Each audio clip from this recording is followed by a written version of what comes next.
hindi umano uurungan ni dating House Speaker Martin Romualdez ang mga kasong kriminal na isinampa sa kanya sa Office of the Ombudsman. Patuloy rin anya itong makikipagtulungan sa ICI para maungkat ang katotohanan.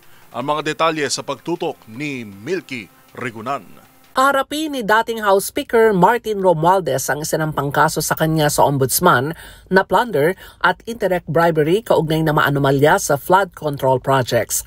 Ang kay Romualdez, gaya naman na una niyang statement, handa siya may pag-cooperate sa investigasyon ng Independent Commission for Infrastructure. Patunay ito na naging pagharap niya nang ipatawag kamakailan ng ICI. Pero aminado ang kampo ni Romualdez na nabigla sila sa isa ng pangkaso kung saan si Pangulong Bongbong Marcos pa ang naghayag sa kanyang social media.